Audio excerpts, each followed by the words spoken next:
12th में जो हमारे ट्यूशन टीचर होते हैं आजकल मिसगाइड मार्केट में ज्यादा मुझे भी कई लोग मिलते हैं, कई सीएफए के स्टूडेंट्स मिले ऑनलाइन। देखो लोग ना इंट्रोवर्ट हो जाते हैं, कभी भी अगर कुछ कामयाबी नहीं मिलती है तो अलाउ नहीं करते कि आप स्टॉक मार्केट में जाओ, यहाँ सट्टा बजा रहे हैं, एडिक्शन हो जाता है, एडिक्शन हो भी जाता है। स्टूडेंट्स को बोलूंगा एडिक्टेड मत हो, अपनी मेन कोर्सेज जो है पढ़ाई है उस पर फोकस रखना। उस समय लिंक नहीं था तो मैंने भी तो दोस्त के नाम पे अकाउंट खोला क्योंकि पेरेंट्स को बताया नहीं था।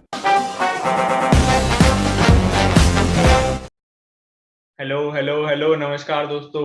मैं आशा करता हूँ आप सब बहुत अच्छे होंगे, घर पे अपने सेफ होंगे। मेरा नाम है केशव बंसल। मैं स्टॉक मार्केट में लास्ट 2 साल से इन्वेस्ट कर रहा हूँ, साथ में मैं सीएफए परस्यू कर रहा हूँ। मेरे साइड बाय साइड 2 बिजनेसेस चल रहे हैं एंड मैंने एक कंपनी स्टार्ट करी है वेल्थनॉमी, जहाँ पे मैंने ये देखा, मतलब मेरे को स्टॉक मार्केट जब मैं पढ़ रहा था तो अपने आसपास अपने एज ग्रुप में मैं जब बात करता था इसकी फाइनेंस से रिलेटेड, मनी से रिलेटेड या स्टॉक मार्केट से रिलेटेड, तो ये देखता था कि लोग बाग ना ज्यादा इंटरेस्ट नहीं रखते इस टॉपिक में। वो सिर्फ स्पेंडिंग हैबिट्स अपनी बताते हैं कि लग्जरी गाड़ी लेनी है, ये लेना है, मेरे को वो लेना है, बट कोई सेविंग की बात नहीं करना चाहता था, इन्वेस्टिंग की बात नहीं करना चाहता था। तो मेरे को इंटरेस्ट बहुत था इस चीज में। मैंने क्या करा, मैंने धीरे धीरे स्टडीज करनी शुरू करी, इस पे पढ़ाई करनी शुरू करी, और फिर एक मैंने सोचा कि एक फाइनेंशियल अवेयरनेस अपने को देनी चाहिए लोगों को जो हम जैसे एज ग्रुप है। ये सोच के मैंने एक वेल्थनॉमी स्टार्ट करी, जहाँ पे हम लोगों को फाइनेंशियल लिटरेसी प्रोवाइड करते हैं, उनको अवेयरनेस देते हैं कि आप भी अभी से अगर इन्वेस्टिंग स्टार्ट कर देंगे, अपनी सेविंग स्टार्ट कर देंगे, तो अपने रिटायरमेंट के टाइम पे इतना बड़ा कॉर्पस इकट्ठा कर लेंगे कि हम इमेजिन भी नहीं कर सकते थे। कोई रिग्रेट नहीं होना चाहिए बेसिकली अपनी लाइफ में। इसी को लेके मैंने एक नई जर्नी स्टार्ट करी है। मैंने अपना पॉडकास्ट स्टार्ट करा है, जहाँ पे हम लोगों को, एक्सपर्ट्स को बुलाते हैं, वो किसी भी फील्ड से हो, चाहे वो साइंस से हो, आर्ट से हो, चाहे वो आर्टिस्ट हो, कोई भी हो। क्योंकि देखो पैसा सबको मैनेज करना है, ऐसा नहीं है कि पैसा साइंस वाले को मैनेज नहीं करना है या आर्ट वाले को मैनेज नहीं करना, या सिर्फ कॉमर्स वाले ही पैसे को मैनेज करना जानता है। हम ये चाहते हैं कि हर बंदा पैसे को मैनेज करना सीखे। और ये जो पॉडकास्ट है इसमें हम एक्सपर्ट्स को बुलाएंगे और अपने जैसे लोगों को बुलाएंगे, जहाँ पे वो लोग खुद अपना बताएंगे कि वो अपनी पर्सनल फाइनेंस जर्नी कैसे शुरू करते हैं, और आप लोगों को थोड़ा सा गाइड करेंगे। आज के मेरे गेस्ट हैं रंजीत कुमार, जो मैं थोड़ा सा ब्रीफ दे देता हूँ उनके बारे में।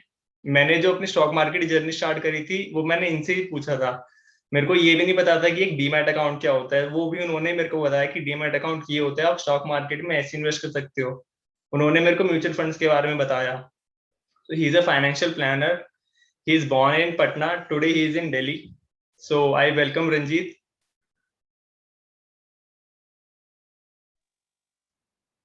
हेलो भाई, हाय, हाउ कैसे आर हो? यू?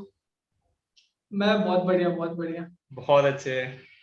यार आपसे ना बहुत इंस्पिरेशन मिलती है, आपसे सीखने को आप बहुत कुछ बोल मिलता रहे है। थे कि एक्सपर्ट को बुलाता, एक्सपर्ट तो नहीं है, अभी हम लोग खुद भी सीख रहे हैं।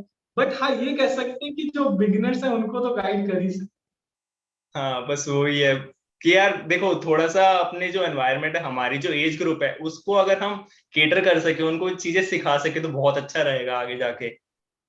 हाँ, क्योंकि लोग आजकल मिसगाइड मार्केट में ज्यादा हो रहे हैं, तो उनको थोड़ा सा अगर सही डायरेक्शन हम ले आए तो वही बहुत है हमारे लिए। हाँ। रंजीत, सो मैंने आपके बारे में बहुत छोटा सा ब्रीफ दिया। अगर आप अपनी थोड़ी जर्नी के बारे में बताएं कि आप पटना में बॉर्न हुए एंड यहाँ तक कैसे आपकी जर्नी रही, क्या क्या आपने करा, क्या क्या चेंजेस देखे, प्लीज थोड़ा सा उस पर हमें लाइट दें। बिल्कुल बिल्कुल, पहले तो बहुत बहुत धन्यवाद आपको अपने पॉडकास्ट में मुझे लाने के लिए। पॉडकास्ट आज के टाइम में बहुत ही मतलब एक सही चीज है लोगों को गाइड करने के लिए। तो फ्यूचर तो बहुत अच्छा है, आप इसमें लगे रहो, ठीक है। हमारा ये पहला मतलब इस तरह से फॉर्मल मीटिंग है, वैसे हम कैजुअल फ्रेंड भी है। तो आप तो बहुत कुछ मेरे बारे में जानते हो, लेकिन दर्शकों को बता देता हूँ। तो बेसिकली मैं पटना से आया, दिल्ली आया था मैं तो बेसिकली सीए करने के लिए। बट काफी मेरे को 12th से ही थोड़ा बहुत स्टॉक मार्केट में इंटरेस्ट था। 12th में जो हमारे ट्यूशन टीचर होते हैं उन्होंने थोड़ा बहुत स्टॉक मार्केट के बारे में बता दिया था, तो मैंने बोला सर सीखे कहाँ से, तो बोला कि जी बिजनेस देखो। तो हम्म। न्यूज चैनल जो भी बिजनेस से रिलेटेड होता था उनको एक बार देख लेता था, मतलब कि अराउंड स्कूल के बाद से थोड़ा बहुत देखता था, तो इंटरेस्ट वहां से था। फिर सर ने कहा कि सीए कर लो तब जाना स्टॉक मार्केट में, क्योंकि वो खुद सीए कर रहे थे, अटेम्प्ट पे अटेम्प्ट दे रहे थे और 12th की कोचिंग लेते थे। तो सीए जैसे कि बाकी लोगों को भी पता होगा थोड़ा वास्ट टॉपिक हो जाता है, मतलब बहुत ही वास्ट कोर्स है। तो सीए करने आया, कंप्लीट तो नहीं हो पाया, बट काफी कुछ आइडिया लग गया कि हाँ मुझे इस फील्ड में इंटरेस्ट है। जैसे कि सीए में मुझे टैक्स और एफएम में इंटरेस्ट आ रहा था, लेकिन टैक्स में नहीं आ रहा था। और ऑडिट तो बिल्कुल मतलब सब कुछ ऊपर से जा रहा था। सो फाइनली मैंने समझ में आ गया कि हाँ अपना पैशन थोड़ा सा फाइनेंस में, बट फिर भी मैं कॉन्फिडेंट नहीं था अपने ऊपर। तो उस टाइम बहुत सारे अलग अलग हॉबीज ट्राई किए। ड्रॉप आउट का फैसला तो काफी पहले कर लिया, लेकिन घर वालों को नहीं बताया था, तो कुछ कुछ और ट्राई कर रहा था ताकि कुछ पैसे आए। तो वहीं से धीरे धीरे कुछ दोस्त मिलते गए, जैसे आपको मैं मिला वैसे मुझे भी कई लोग मिलते गए। कई सीएफए के स्टूडेंट्स मिले ऑनलाइन। देखो लोग ना इंट्रोवर्ट हो जाते हैं कभी भी, अगर कुछ कामयाबी नहीं मिलती है तो। मैं बोलता हूँ कि दोस्तों से और जितना नेटवर्क बना सको उतना नेटवर्क बनाने से हमें काफी कुछ सीखने को मिलता है। तो वैसे ही कुछ फ्रेंड्स मिले, उन लोगों ने गाइड किया। तो धीरे धीरे ऑनलाइन मतलब कि सब कुछ अवेलेबल है। बस प्रॉब्लम क्या होता है कि हमें सर्च क्या करना है वो पता होना चाहिए। तो सिंपल एक स्ट्रेटेजी मैंने जो की थी वो सभी को सजेस्ट करूंगा। मैंने उस समय मैं फेसबुक पे बहुत एक्टिव था। आज के टाइम में लोग ट्विटर, क्लब हाउस और पता नहीं क्या क्या नए नए सोशल मीडिया आ रहे, बट उस समय फेसबुक ज्यादा एक्टिव था। 2017-18 की बात कर रहा हूँ। तो सभी को ये सजेस्ट भी करूंगा, सभी लोग फेसबुक पे होंगे या कोई भी सोशल मीडिया पे होंगे। सिंपली मैंने क्या किया, उस समय तक मैं वो साइडी उड़ी वाले कई पेजेस आते थे उन सबको लाइक फॉलो कर रखे थे, तो मैंने उन सबको अनफॉलो किया। और जितने भी स्टॉक मार्केट से रिलेटेड न्यूज चैनल, जो बिजनेस, इकोनॉमिक्स टाइम्स, जी बिजनेस, इन सबको लाइक फॉलो सब्सक्राइब करने लगा। यूट्यूब पे भी मैंने अपनी एक अलग आईडी क्रिएट की, क्योंकि एक आईडी पे मैं सॉन्ग सुन रहा हूँ, कुछ भी देख रहा हूँ, प्रैंक बहुत चल रहा था कि दिल्ली में तो बहुत प्रैंक के वीडियो आते थे। तो वो सबको मैंने अनसब्सक्राइब किया। यूट्यूब को बताया कि नॉट इंटरेस्टेड, नॉट इंटरेस्टेड एक आता है ऑप्शन, वो सब किया। और एक अलग चैनल मतलब कि अलग आईडी बनाई और वहां से स्टॉक मार्केट की वीडियोस देखे। क्योंकि ऐसे होता है क्या है ना, यूट्यूब एल्गोरिदम या कोई भी सोशल मीडिया का एल्गोरिदम आपको काफी हेल्प करता है लर्निंग के लिए। तो सबसे पहला सजेशन तो एक तरह से हमारा, क्योंकि यंगस्टर को गाइड करने के लिए, तो उनको ना कहीं जाने की जरूरत नहीं है। जो सोशल मीडिया आप यूज करते हो, चाहे इंस्टाग्राम हो, फेसबुक हो, ट्विटर, आज के टाइम पे बहुत ज्यादा ज्ञान वहां पे मिलता है, फ्री का ज्ञान। और यूट्यूब तो है ही, और गूगल। तो इन सबके एल्गोरिदम्स ना, अगर आप मान लो कोई सिर्फ पॉलिटिक्स रिलेटेड टॉपिक सर्च करोगे तो आपको और पॉलिटिक्स दिखाएगा, और पॉलिटिक्स दिखाएगा, तो वो मत करो। आप एक सेपरेट आईडी बनाओ और वहां पे सिर्फ और सिर्फ स्टॉक मार्केट या जिसमें भी आपका इंटरेस्ट है, चाहे वो म्यूचुअल फंड से रिलेटेड इंटरेस्ट हो या ऑप्शन ट्रेडिंग आज के टाइम में बहुत पॉपुलर हो रहा है, तो जो भी इंटरेस्ट है वो सर्च करो। वहां से आपको वो खुद आपको सिखाएगा, आपको कहीं और जाने की जरूरत ही नहीं पड़ेगी। सो बेसिकली थोड़ा सा मैं यही सब करता रहा और सीखता गया। तो अभी करेंटली मैं अपना अगर इंट्रोडक्शन दूं, तो अभी मैं मोतीलाल ओसवाल का बिजनेस एसोसिएट हूँ। मैं भी एक यूट्यूबर हूँ। मैं अभी बेसिकली उन टॉपिक्स पे गाइड कर रहा हूँ जो मार्केट में तो आ गए। पहले मैं भी आपकी तरह कई लोगों को गाइड कर रहा था जो मार्केट में नहीं आ रहे थे, उनको स्टॉक मार्केट सट्टा बाजार लगता था। तो वो मतलब लोगों को गलत फहमी तो ये है, लेकिन वो थोड़ी दूर करने की कोशिश की। उसके बाद देखा कि मार्केट में आने के बाद भी कई तरह के मिस्टेक्स करते हैं। तो उन सब के रिलेटेड मैंने काफी वीडियोस बनाए। तो मैं भी यूट्यूब चैनल चला रहा हूँ। मैं सेबी रजिस्टर्ड स्टॉक ब्रोकर भी हूँ, मोतीलाल ओसवाल के अंदर भी हूँ। और मैं mutual fund advisor, insurance advisor भी, कंप्लीट मतलब एक कंप्लीट फाइनेंशियल प्लानर अभी, सर्टिफाइड फाइनेंशियल एडवाइजर बनने की तरफ जा रहा हूँ थोड़ा बहुत। ओके, सो जर्नी आपकी बहुत इंटरेस्टिंग है। दोस्तों देख रहे हो कि मतलब कितना उन्होंने पढ़ा है, सारी सेल्फ स्टडी करी है, कहीं कुछ कोई कोचिंग के लिए कोई कुछ नहीं करा, अपने सेल्फ स्टडी एक्सप्लोर करते रहे और अपनी आगे चीजें वो करते रहे। तो रंजीत, आज की बात करने में ना मतलब मैं तो बहुत सीखूंगा ही, और ये सोच रहा हूँ कि हम सब जो साथ ये बैठ के देख रहे हैं वो सब भी बहुत कुछ सीखेंगे इससे। सो थोड़ा सा इस पे गाइड करेंगे कि आपको कितना टाइम हो गया स्टॉक मार्केट में काम करते हुए, इन्वेस्ट करते हुए? अभी करेंटली अराउंड 3+ ईयर हो गए। बट क्योंकि मार्केट ऐसा है ना कि जैसे अगर थोड़ा सा बताऊं तो मैं उस टाइम पे आया था एज अ वॉरेन बफेट से इंस्पायर होके, राकेश झुनझुनवाला से इंस्पायर होके। तो मैं डायरेक्ट इन्वेस्टिंग की ओर गया था। बट क्योंकि मेरे को स्टॉक मार्केट में फुल टाइम कैरियर भी करना था, तो मुझे ये समझ में आया कि इन्वेस्टिंग एज अ कैरियर नहीं हो सकता, क्योंकि वहां पे आपको कोई इनकम नहीं आता, वहां पे वेल्थ क्रिएट करते हो। तो बाकी सभी लोग की तरह मैं भी थोड़ा बहुत ट्रेडिंग में गया, ऑप्शन ट्रेडिंग में गया, सब कुछ ट्राई किया है। बट अभी फिर वापस से मैं मेरे को ज्यादा, क्योंकि इंट्राडे ट्रेडिंग मुझे नहीं आती है। मैं ज्यादा इंट्राडे ट्रेडिंग बिल्कुल नहीं करता, मैं आराम से स्विंग ट्रेडिंग करता हूँ, सेफ प्ले करता हूँ। ओके, तो ये अच्छा है वैसे, मतलब side by side passive income अगर किसी को जनरेट करनी है तो स्विंग ट्रेडिंग अगर वो सीख जाए। बाय द वे रंजीत के कोर्सेज भी हैं, वो अपने कोर्सेज बैच वाइज चलाते हैं। सो नहीं, अब किसी अभी को के लिए कोर्सेज बंद है अभी के लिए, क्योंकि वो स्केलेबल नहीं था, तो अभी कोर्सेज बंद है। ओके, अब कोई नहीं, यूट्यूब जब भी होगा तो हम यूट्यूब आपको बिल्कुल बताएंगे कि रंजीत के कोर्सेज, क्योंकि मैंने खुद उनसे सीखा है तो मुझे पता है कि वो जिस लेवल पे सिखाते हैं तो बहुत अच्छे लेवल पे वो सिखाते हैं।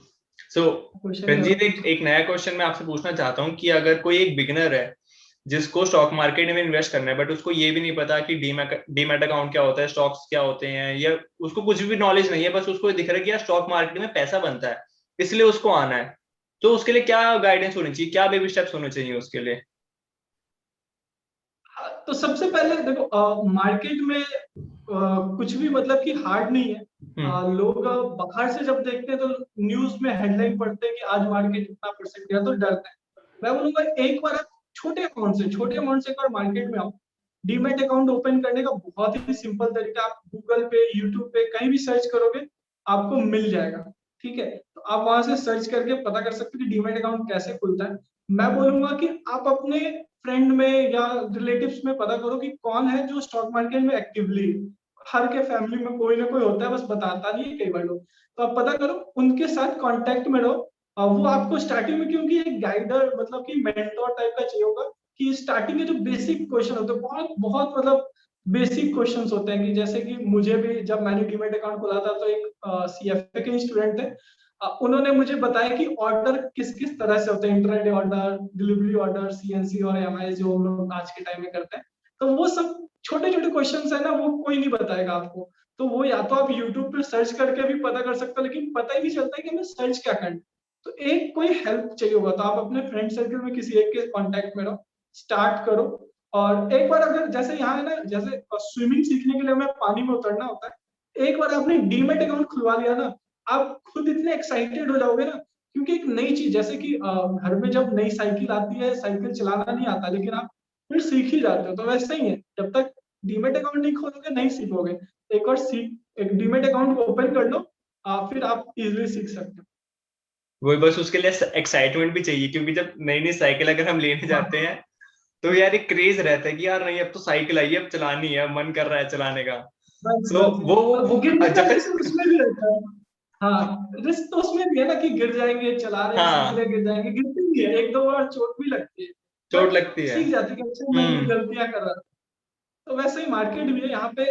आप ऐसा नहीं है कि मैं पूरा जमीन जायदाद सब बेच के सारा पैसा लेके आऊंगा। छोटा हम्म। पैसा जो आप पार्टी में कहीं खत्म कर देते हैं, आप कहीं से भी छोटी सेविंग लेके आनी है आपको, ऐसा कुछ नहीं। जैसे अपना मैं बताऊं, तो जब मैंने स्टार्ट किया था तो पहले तो मैंने छोटे मोटे सेविंग से ही स्टार्ट किए थे।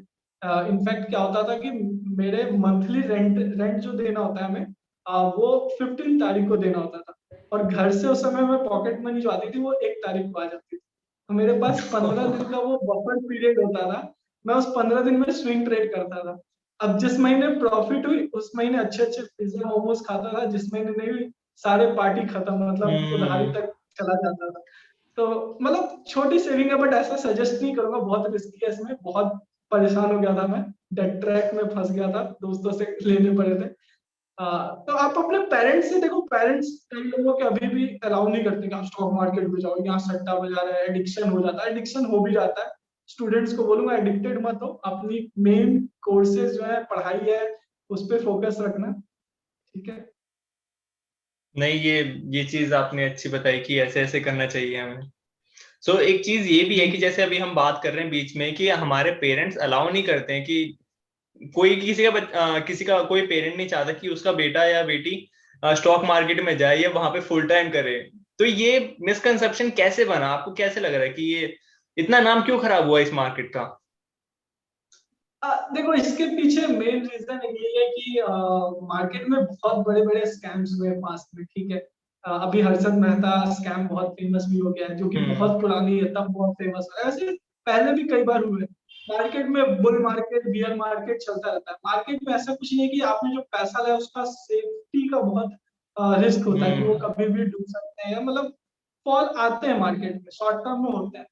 तो बेसिकली पेरेंट्स क्योंकि थोड़ा सा बच्चों के लिए सेफ, अब जैसे कि अगर तुम बोलोगे कि मैं जा रहा हूँ बाइक स्टंट करने, तो वहां पेरेंट्स रोकेंगे क्योंकि वहां रिस्क बहुत ज्यादा है। अब बोलोगे मैं बाइक से जा रहा हूँ सामान लेने, तो वहां पेरेंट्स बोलेंगे अच्छा ठीक है सामान लेने। तो वैसे आपको ये नहीं बोलना पेरेंट्स को कि मैं स्टॉक मार्केट में आकर ट्रेडिंग करूंगा, इंट्राडे ट्रेडिंग करूंगा, स्पेकुलेशन करूंगा।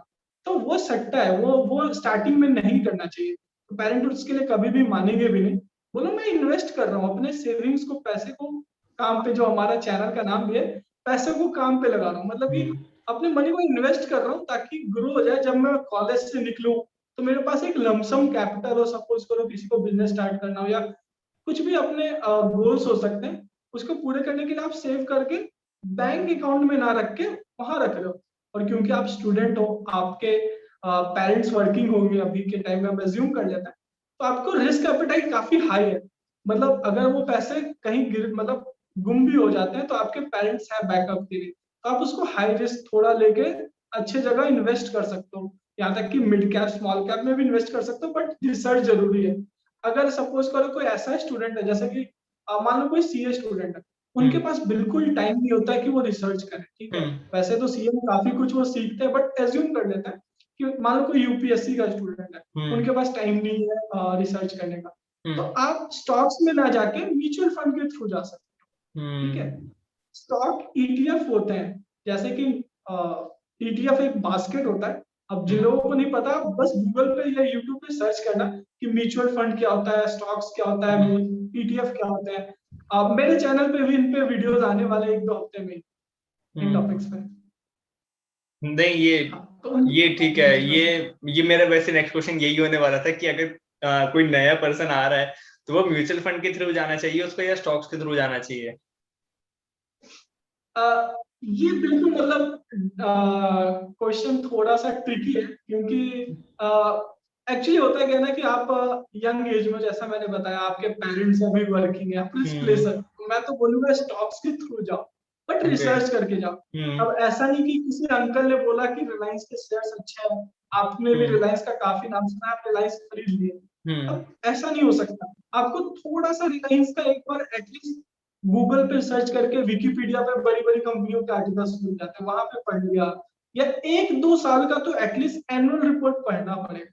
तब आप लॉन्ग टर्म इन्वेस्टिंग के लिए ये तो करना पड़ेगा। अगर आप ट्रेडिंग कर रहे हो तो वहाँ चार्ट एनालिसिस ये सब आनी चाहिए। तो सिर्फ नाम सुन के या फिर इसने बोला कि अरे इसमें ये, जैसे कि अभी रिलायंस का एजीएम है नेक्स्ट मंथ, तो अभी कई कॉलेज स्टूडेंट्स और इस तरह के मैसेज आते हैं, एक तो मुझे भी, तो क्योंकि मैंने रिलायंस पार्सली पेड शेयर पे काफी वीडियो बनाया, तो रूमर्स ये है कि रिलायंस में ये अनाउंस होने वाला है, वो अनाउंस होने वाला है। हाँ, हर साल अच्छा अनाउंस होता है, अनाउंस इस साल भी होगा, बट ये सिर्फ रीजन नहीं होना चाहिए कि उसमें पैसे डाल दो। ये एक स्पेकुलेशन हो गया कि आप होप कर रहे हो ये होगा, तो आपने पैसे लगाए। ये एक रीजन होगा, बट ये मेन रीजन नहीं हो सकता।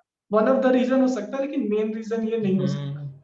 अगर रिसर्च कर सकते हो तो स्टॉक्स के साथ जाओ।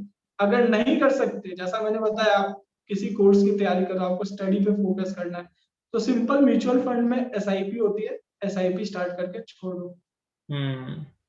नहीं, वो भी, उसमें भी ये है कि अगर हम म्यूचुअल फंड के थ्रू भी जा रहे हैं या स्टॉक्स के थ्रू डायरेक्टली जा रहे हैं उसमें तो रिसर्च चाहिए ही चाहिए, बट अगर हम म्यूचुअल फंड्स के थ्रू भी जा रहे हैं उसमें भी हमें काफी अच्छी रिसर्च चाहिए, क्योंकि अब इतने सारे फंड मैनेजर्स बैठे हैं। तो अब हर एक अब फंड इसमें मैनेजर की भी प्रोफाइलिंग्स अलग हैं, हर एक फंड्स अलग हैं, तो वो भी हमें देखना पड़ेगा कि हमें स्पेसिफिकली कौन से फंड में जाना है, कौन से फंड मैनेजर के पास जाना है, उसका बैकग्राउंड क्या है, उसने पास्ट परफॉर्मेंस में कैसा रिटर्न दिया है, फ्यूचर में उसका क्या दिख रहा है कि वो क्या कर सकता है। तो उसमें भी बहुत ज्यादा रिसर्च चाहिए, ऐसा नहीं कि आंख बंद करी किसी भी म्यूचुअल फंड में पैसा डाल दिया। सो रिसर्च नहीं, उसके इसमें लिए भी इस तरह की चीजें हैं, लेकिन कंपैरेटिवली थोड़ा सा कम हाँ मेहनत है म्यूचुअल फंड हाँ। रिसर्च में। और एक चीज और, मैं मतलब कि म्यूचुअल फंड में एक होता है इंडेक्स फंड। अगर आपको मतलब इंडियन इकोनॉमी पे भरोसा है, चाहे कोई भी गवर्नमेंट हो, करेंट गवर्नमेंट हो, अपोजिशन हो, इंडिया ग्रो करेगी। इंडिया की पॉपुलेशन इतनी बड़ी है, लोग इतने अपॉर्चुनिस्ट है, बड़े बड़े लोग, बिजनेसेस बहुत तेजी से ग्रो कर रहे हैं। अगर इंडिया पे कॉन्फिडेंस है तो सिंपल एक इंडेक्स फंड होता है, उसमें कोई भी इन्वेस्ट कर सकता है। और सबसे स्टार्टिंग के लिए सबसे सही होता है इंडेक्स फंड, वहां पे बहुत ही कम रिसर्च है। तो अगर कोई स्टूडेंट है जो मतलब एक इनिशियल स्टेज लेना चाहता है, या फिर कोई स्टूडेंट क्यों, कोई जॉब वाले भी, मैं बहुत सारे ऐसे जॉब वाले से मिला जो अभी तक इन्वेस्टमेंट स्टार्ट नहीं किए, बस उनके पैसे एफडी में, प्रोविडेंट फंड में है, या फिर इस तरह की कोई गवर्नमेंट स्कीम्स में। या आजकल इंश्योरेंस वाले आते हैं, अंकल आते हैं हमारे घर में जो बोलते हैं यूलिप 10 प्लान्स साल वगैरह वो तक, बताते हैं। हाँ, कि हाँ। 10 साल तक हमें पैसा दो, और हम्म। आपको 20 साल बाद, 22 साल बाद जब आपके बच्चे इतने बड़े होंगे तो इतना लाख, इतना ऐसे मिलेगा। तो हम्म।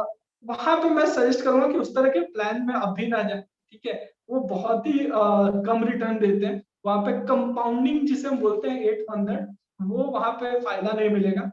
तो उससे अच्छा तो इंडेक्स फंड है, इंडेक्स फंड में आप इन्वेस्ट करो, अच्छा खासा प्रॉफिट मिलता है।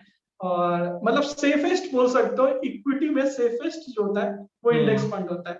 और वहां पे एसआईपी में तो मतलब कि रिस्क बहुत ही कम है, मिनिमम, इक्विटी के कंपैरिजन। तो एक बार थोड़ा सा इसके बारे में डीप जाएंगे, इंडेक्स फंड एग्जैक्टली होता क्या है, क्या मतलब हमारे व्यूअर्स को नहीं पता अगर वो बहुत बेसिक से जा रहे हैं तो। तो बेसिकली इंडेक्स फंड के बारे में जानने से पहले हमें इंडेक्स क्या होता है। इंडेक्स हम्म। बेसिकली क्या होता है कि निफ्टी और सेंसेक्स, ये दो हमारे इंडिया की दो इंडेक्स हैं। जैसे कि हम्म। हमारे यहाँ दो स्टॉक एक्सचेंज है, एक एनएससी और एक BSC, hmm. Bombay stock exchange, national stock exchange. तो हम्म। नेशनल स्टॉक एक्सचेंज में एक बेंचमार्क सेट कर रखा है हम्म। जिससे हम कंपेयर करते हैं हमेशा रिटर्न। तो हम्म। उस बेंचमार्क का नाम है निफ्टी, और उसमें इंडिया की ऑलमोस्ट टॉप लार्जेस्ट 50 कंपनीज हैं, ठीक है। हम्म। वहां पे स्टॉक सिलेक्शन की क्राइटेरिया बहुत ही कॉम्प्लिकेटेड, बट सिंपल इतना समझ लेते हैं कि वहां पे 50 कंपनियां जो इंडिया की लार्जेस्ट है। अगर इंडिया ग्रो करेगा, इंडिया की इकोनॉमी ग्रो करेगी, तो वो 50 कंपनियां डेफिनेटली ग्रो करेगी। हम्म। उसमें रिलायंस, टीसीएस, इंफोसिस, टाटा के जितने कंपनियां, टाटा स्टील है, आईटीसी है, एचयूएल है, मतलब बड़ी बड़ी जितनी भी कंपनियां होती है, बजाज के, अदानी के, तो वो सारे उसमें लिस्टेड है।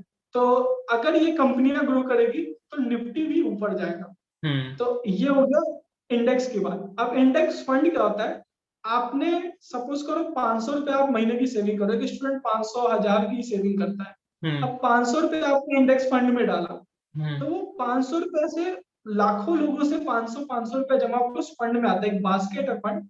वहां पे हम्म। पैसे आए, वहां पे एक हम्म। फंड मैनेजर है जिसको हम्म। ज्यादा रिसर्च नहीं करना, उसको हम्म। कोई दिमाग नहीं लगाना ज्यादा, बस हम्म। जितने भी इंडेक्स में वेटेज है उसके अकॉर्डिंग एक रूल है, एकदम स्पेसिफिक रूल है, उसके अकॉर्डिंग पैसे डालते जाने, ठीक है। तो वहां पे हमारा इंडेक्स में इन्वेस्ट होता है। तो इंडिया ग्रो करेगी तो इंडेक्स ग्रो करेगा, इंडेक्स ग्रो करेगा यानी कि इंडेक्स फंड में हमें अच्छा रिटर्न मिलेगा। हम्म। नहीं, ये बहुत इजी वे में आपने समझाया, तो बहुत अच्छे से कनेक्ट कर पाएंगे आई गेस लोग इसको।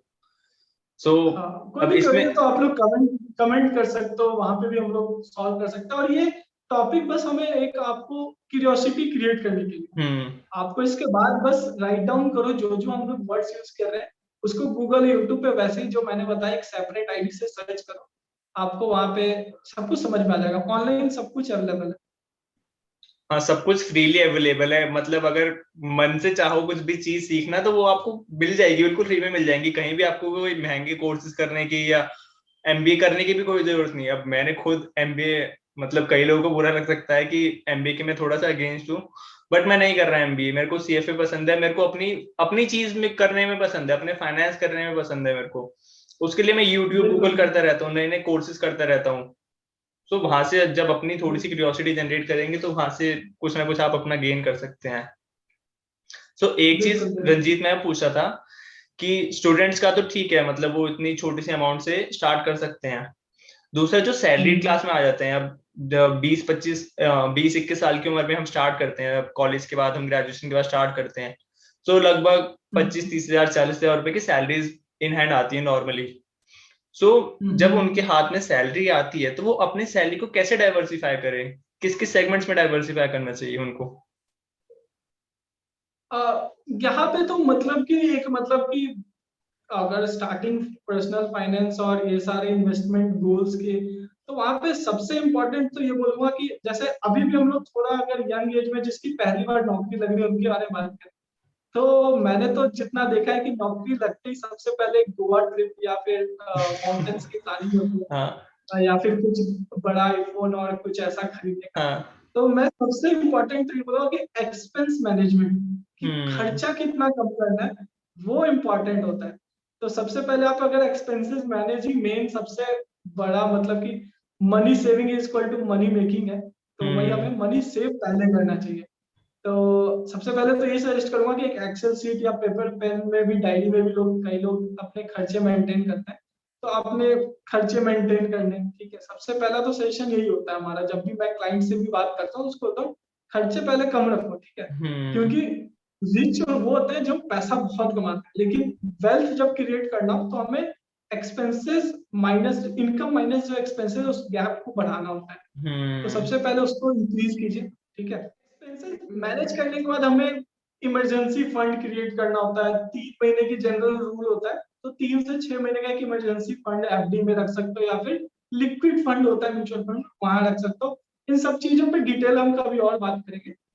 उसके बाद हमें अपने लॉन्ग टर्म गोल्स स्पेसिफिक करने चाहिए। अब कई लोग गोल भी बनाते हैं कि मुझे जैगुआर खरीदना है, डायरेक्ट इतने बड़े गोल्स भी मत बनाओ, छोटे गोल्स कि मुझे आई10 खरीदना है, या कार में अगर किसी को खरीदना, छोटा गोल बनाओ अपने। मतलब जो बोलते हैं रियलिस्टिक गोल, रियलिस्टिक गोल्स सेट करें। एक शॉर्ट टर्म गोल कि मुझे अगले 3 महीने में 6 महीने में क्या क्या परचेज करना है, या कहीं अगर ट्रिप भी करना है तो वो गोल पहले सेट कर लो कि ये ट्रिप करना है। फिर एक मीडियम टर्म गोल होता है जो 1 से 3 साल में या 1 साल 2 साल में कंप्लीट करना है। जैसे कि मान लो किसी को फॉरेन ट्रिप ही करना है, कोई थोड़ा अच्छा नौकरी पा लिया, फॉरेन जाना चाहता है, तो वो गोल सेट कर लो। फिर लॉन्ग टर्म गोल्स होते हैं कई कि अगले 5 साल में मुझे अपने घर में शिफ्ट होना है, मुझे अपना घर खरीदना है, या फिर कुछ और भी लॉन्ग टर्म गोल्स हो सकते हैं, और एक मेन रिटायरमेंट गोल। तो इस तरह के गोल सेटिंग मेन इंपॉर्टेंट है। तो पहले एक्सपेंस मैनेजमेंट कर लिया, थोड़ा सा इमरजेंसी फंड रख लिया, और एक चीज और है, लाइफ इंश्योरेंस और हेल्थ इंश्योरेंस, ये भी काफी इंपॉर्टेंट होता है, लोग इसको भी मिस कर देते हैं। तो ये कवर भी होना जरूरी है आज के टाइम पर। कोविड ने ये बहुत ही सभी को रियलाइज कराया कि इसका इंपॉर्टेंट बहुत ज्यादा है, तो अभी के टाइम में तो ये जरूर लें आप लोग, ठीक है। उसके बाद ये गोल सेटिंग करके उसके अकॉर्डिंग, अब जैसे कि एक 3 से 6 महीने की गोल है, उसमें हम उसके अकॉर्डिंग ही फंड में इन्वेस्ट करते हैं या स्टॉक्स में इन्वेस्ट करते हैं कि चलो 3 महीने के लिए जिसमें मुझे लग रहा है कि रिटर्न मिलेगा उसी में पैसे डालूंगा। तो गोल सेटिंग इंपॉर्टेंट है। अब ऐसा भी नहीं है कि हम सारा पैसा इक्विटी में ही डाल सकते हैं, तो हमें कुछ सेविंग थोड़ी सी गोल्ड में भी डालनी चाहिए। अब कई लोगों को मैं देखता हूँ जो स्टॉक मार्केट में एक्टिव है, वो लोग कहते हैं यार स्टॉक मार्केट बेस्ट है, गोल्ड में पैसे डालो। ऐसा मैं नहीं मानता। अगर कोई एक आम आदमी है तो उसको गोल्ड में भी डालना चाहिए, उसके लिए डाइवर्सिफिकेशन जरूरी है। अगर कोई full time as a career कर रहा है तो वो अपना 90+%, 95 ऑलमोस्ट 98% इक्विटी में रखता है। बट अगर कोई सैलरीड पर्सन जो आईटी कंपनी में काम कर रहा है, उसको मैं बोलूंगा कि 10% कम से कम गोल्ड में रखना चाहिए। तो गोल्ड में भी आई थिंक अगर कोई सैलरीड पर्सन है तो एज फॉर डाइवर्सिफिकेशन 10% रखना चाहिए। अब जो इक्विटी में भी काफी मतलब कि सीख लेते हैं ना, बोलते हैं एफडी में तो डालो मत, नहीं ऐसा भी नहीं है। एफडी में भी हमारे पास होना चाहिए।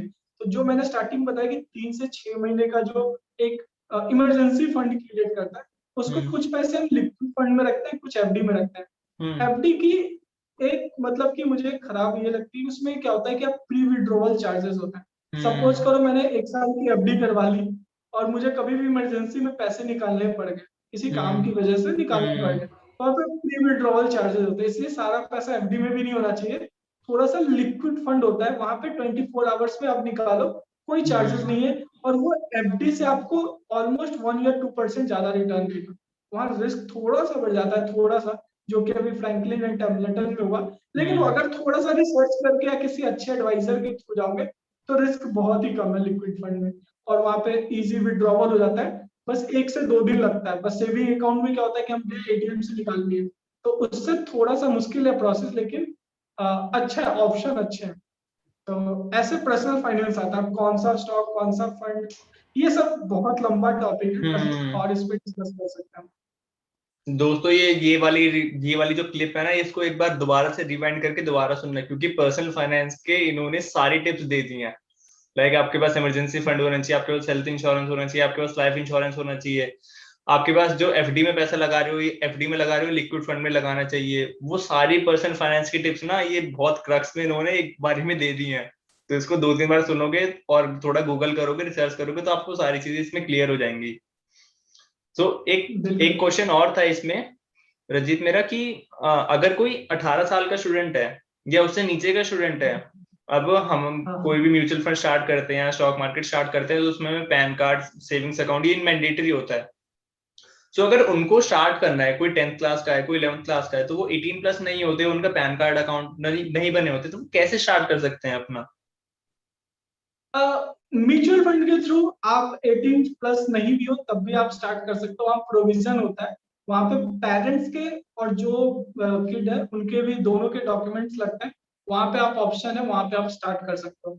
तो एज अगर 18 के कम अगर आपकी एज है तो आप पेरेंट्स के सपोर्ट के साथ, वहाँ पे अप्रूवल पेरेंट्स के चाहिए होंगे, आप कर सकते हो स्टार्ट।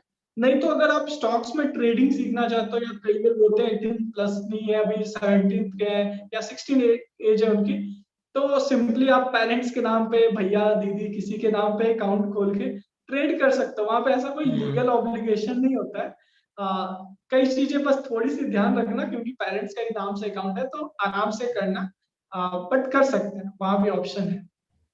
ओके ओके, बिकॉज ये मेरी एक दो क्वेरीज आई थी, सो मैंने कहा आपको इस क्वेश्चन को भी केटर करते हैं। सो हाँ नहीं, पेरेंट्स के नाम पे बहुत लोग करते हैं।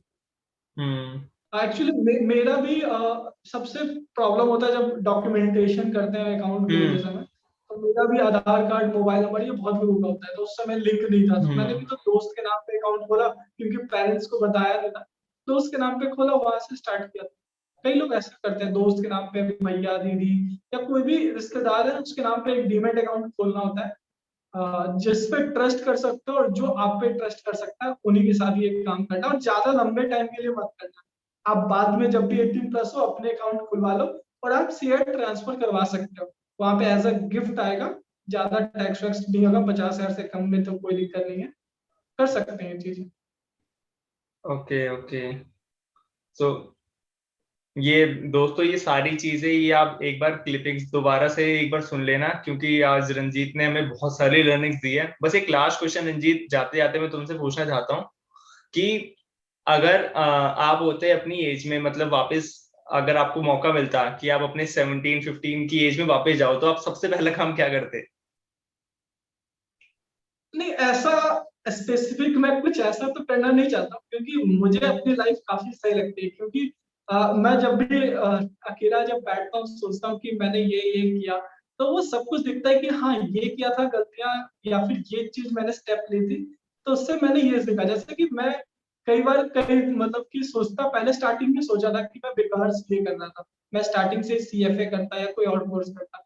बट बाद में जैसे जैसे, क्योंकि सीए में काफी कुछ हमें सीखने को मिला, जो हम्म कि आज मुझे मार्केट में रैंडमली कभी कभी कोई टॉपिक्स में हेल्प कर जाता है।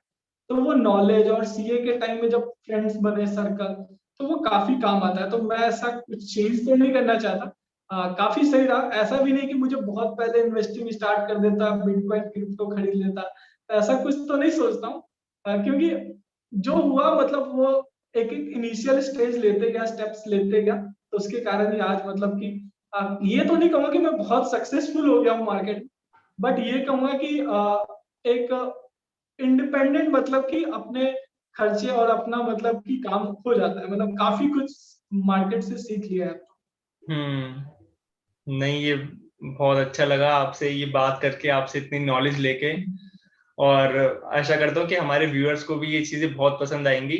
और जैसे हमने ये फेस टू फेस हमने रिकॉर्ड करा है, तो हम आगे भी ऐसे ही नए नए लोगों को बुलाते रहेंगे, नए नए फेस टू फेस रिकॉर्ड करते रहेंगे, नए नए लोगों से नॉलेज लेते रहेंगे। जैसे रंजीत है, अब आप इनको फॉलो कर सकते हैं, इनका इंस्टाग्राम पेज है #पैसे को काम पे लगाओ, एंड यूट्यूब चैनल भी इनका पैसे को काम से लगाओ से है। सो आप उनको फॉलो कर सकते हो, और इनकी कम्युनिटी का पार्ट बनने के लिए आप मेरे को मैसेज करो, मैं इनकी कम्युनिटी में आपको ज्वाइन करवा दूंगा। इनकी कम्युनिटी बहुत हेल्पफुल है, कोविड में बहुत सारे लोगों को जो टेंशन थी, तो इनके ग्रुप्स बहुत एक्टिव हैं, बहुत एक्टिव है, मतलब हर कोई हेल्प करना चाहता है एक दूसरे की। तो इनकी कम्युनिटी का पार्ट बनने के लिए टेलीग्राम पे भी इनका चैनल है, वहां पे भी आप ज्वाइन कर सकते हो। बाकी आप मेरे को डीएम कर देना, मैं इनसे कनेक्ट करवा दूंगा आपको। नीचे तो डिस्क्रिप्शन में लिंक मिल जाएगा हाँ, आपको। डिस्क्रिप्शन में बाकी आपको सारी चीजें मिल जाएंगी, वहां पे इनसे ज्वाइन कर सकते हैं आप। चलिए रंजीत, बिल्कुल थैंक यू बिल्कुल। सो मच, आपसे बात करके थैंक यू बहुत सो अच्छा मच, लगा। आपसे बात करके काफी एक्साइटिंग था। मैं पहली बार कुछ ऐसा फेस टू फेस, क्योंकि अ, मैं भी अभी तक यूट्यूब चैनल पे जो भी वीडियोस बना रहा था, ज्यादातर स्क्रीन रिकॉर्डिंग यूज किया था, कैमरे के आगे मैं कंफर्टेबल नहीं था। वैसे मैं फोटोग्राफर अच्छा हूँ, मैं डीएसएलआर यूज करके लगता हूँ, बट कैमरे के आगे मेरी हालत खराब हो जाती है। बट काफी अच्छा लगा बात करके। आई होप ऑडियंस को भी अच्छा लगा होगा, ऑडियंस को हमने ज्यादा बोर नहीं किया होगा। तो हाँ अपना फीडबैक दे, ऑडियंस लोग फीडबैक दे, क्योंकि हमारे दोनों का लगभग फर्स्ट टाइम है ये सब कुछ ट्राई कर रहे हैं हम लोग भी कुछ मार्केट में लोगों को हेल्प करना चाहते हैं। तो कमेंट करें, अपना फीडबैक बताएं, मैं भी कमेंट रीड करूंगा।